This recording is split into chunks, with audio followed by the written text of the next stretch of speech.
Iki nika sampun kula pikir ing omah sowan napa mboten napa sowan. Mboten kula wolak-walik wolak. Nanging lampah kula tinuntun dening Gusti ingkang murbeng jagat kula kedasukan wonten ngarsa Paduka Prabu Duryudana. Awit kula menika badhe barang pamer dhateng Paduka Prabu Duryudana.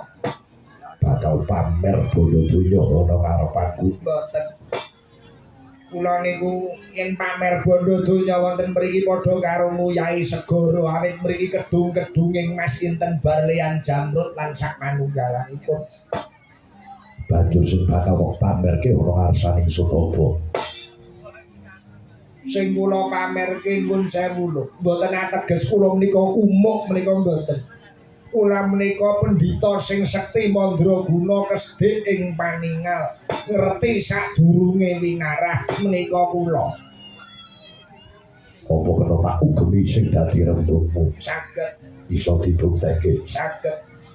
Yen pancen iso dibuktekke para agi batangan dina iki Ratu Ngastina lagi menggalih apa yen pancen ana pendhita lipat kawruhmu kesdik paningalmu ayo ora ge matur.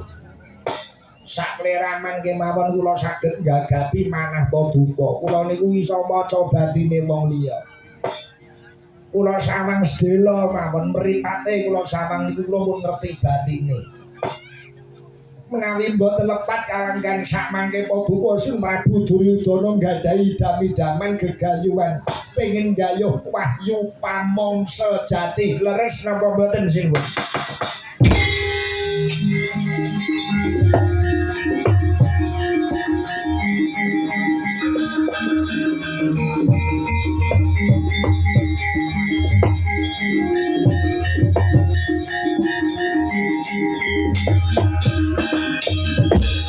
Sring Astina Maha Prabu Duryudana ngandikanira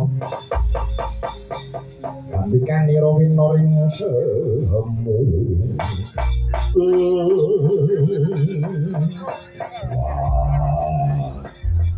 nyoto titis sing dadi pambatangmu kula diaturi percaya napa mboten sakmenika sampeyan ya ingsun percaya Paman Seruni wonten dawuh nggih.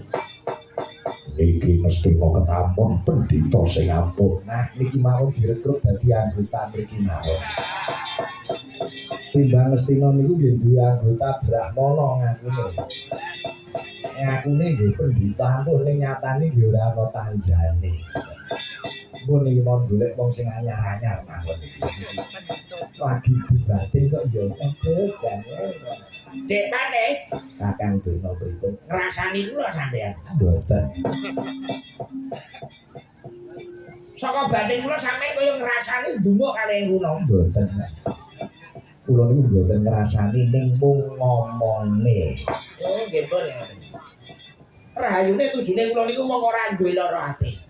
Mbok dirasani sinten mawon kula niku mung kuping budhek mripat picak katene. Iya. Ndablek sampeyan. Pitados mboten leres napa Paduka Prabu Duryudana pengen gayuh wahyu pamangsa jati. Pancen bener. Malah babar wisan. Yen pancen sampeyan penemban Kilapawarna iso mreka daya budidaya. Boyo wahyu pamangsa jati papat ora negara Ngastina gedhe ganjaranmu Mbak. Perkawis ganjaran nika gampil saged pinanggih wingking. Sing baku kula niku mung ngelingke dhateng Paduka Prabu Duryudana sakurawane. Ngelingke perkara apa? Wong urip ning alam donya niku kudu nganggo ngilmu titen niku mangeling-eling. Pinter njara langit ora titen karo kahanan niku hitungane wong bodho. Sing kok karepe piye? Mantiteni pendak-pendak wahyu pungurun sing nampa sinten mesti Pandhawa nggih mboten. Iya. Lupute Pandhawa mesti anak-anak Pandhawa. Pancen bener. Nah, kudu digoleki sisik mlike kudu digoleki sabab musababe. Sebabe apa Pandhawa kok gampang nampa wahyu, Kurawa kok babar pisan ora tau nampa wahyu. wiwit Wayu Makutha Rama sing nampa Janaka Wayu Cakrangingrat sing nampa Abimanyu Wayu Langgeng sing nampa Werkudara Wayu Manggala Wayu Budaya sing nampa mban-mban niku kabeh sing nampa saweran keng nampa kok Kurawa babar pisan-pisan ji mawon boten nate nampa Wayu sababe apa nah kula kandhani Pandhawa niku jane wong ringkih.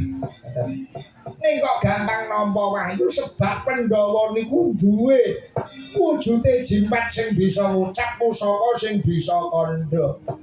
Duwe abdi sing jenenge Semar Badranaya. Nadyan to drajating Semar mung sak lurah ing Karang Kadempel. Ning kula aturi pirsa aja pisan-pisan ratu niku nyepelekke lurah. Lurah niku malati. Yen lurah Semar Badranaya wis ora momong Pandhawa, Pandhawa mesti ora bakal nampa Wahyu mangene-ngene iki. supaya Wahyu pamong sejati tumurun papan ora-ora mesti Carane gampang. Semar dipateni nompripun banget. Nek Semar mati Pandhawa ora iso nampa Wahyu, mengke kula sing rebut Wahyune kula boyong wonten Ngastina mriki. Bobo Peremban Kilapowarna Wonten dawuh maka PKP Kurawa mreka daya budidaya mateni Lurah Semar ning gagar wikar tanpa karya urung ora kasudadan paduka kula aturi pinarak lenggah ingkang prayogi. Yen mateni Semar cukup kula sing tanggung jawab. Begawan Kilapowarna